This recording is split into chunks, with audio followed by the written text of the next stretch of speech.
যেখানে দেখবেন বেশি সাপ্লাই হচ্ছে সেখানে কিনবেন, বাড়ির কাছে বলে অপেক্ষা করুন। দেখি তুমি কার দেখি কি পাবে কি দিল না আজকে তো ভিডিও বাম্পাটা একটু দেখা হবে।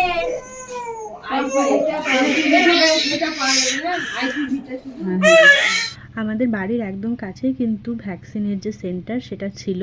আদ্রিতির এটা 1.5 মাসের ভ্যাকসিন হলো আর কি। তো মোট 3টে ইঞ্জেকশন দিয়েছে পরপর, হাতে একটা দিয়েছে আর 2 পায়ে 2টো, টোটাল 3টে ইঞ্জেকশন হয়েছে ওর। তো ও তো ভীষণ কান্নাকাটি করে এমনিতেই। তো এবার আমি তো ভীষণ ভয় পেয়ে যাচ্ছিলাম যে কি করবে না করবে। তো বাড়ি থেকে বেরোনোর সময় বা ওখানে গিয়েও শুধুমাত্র ভগবানকে ডেকেই যাচ্ছিলাম যে যেন বেশি কান্নাকাটি না করে। তো আর সত্যি কথা জানো তো, আজকের দিনে না মানে মা হয়ে এই যে দৃশ্যটা দেখা, এটা ভীষণ কঠিন প্রত্যেকটা মায়ের কাছেই। তো ওকে যখন পরপর ইঞ্জেকশন দিচ্ছিল আমার বুকটা পুরো ফেটে যাচ্ছিল, কিন্তু মানে এটার কোনো অপশান নেই, এটা যেহেতু করতেই হবে ওর ভালোর জন্য। তো সত্যি মা হওয়া কিন্তু মুখের কথা না।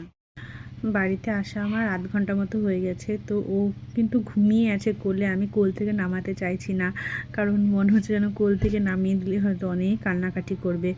আসলে এইটুকু বাচ্চা, এবার এইটুকু হাতে এইটুকু পায়ে এই যে এত বড় বড় ইঞ্জেকশন দেওয়া, সত্যিই মানে এই সিস্টেমটা কেন, অন্য কিছু সিস্টেম হতে পারতো। যাই হোক, তো একটা মেডিসিন দিয়েছে তোমাদেরকে দেখ, এই যে এই মেডিসিনটা দিয়েছে 4টে। ভ্যাকসিন দিয়ে আসার পরে আমি আমার আদ্রিতকে কিন্তু মেডিসিনটা খাইয়ে দিয়েছিলাম, তাতে করে ও খুব একটা বেশি কান্নাকাটি করেনি।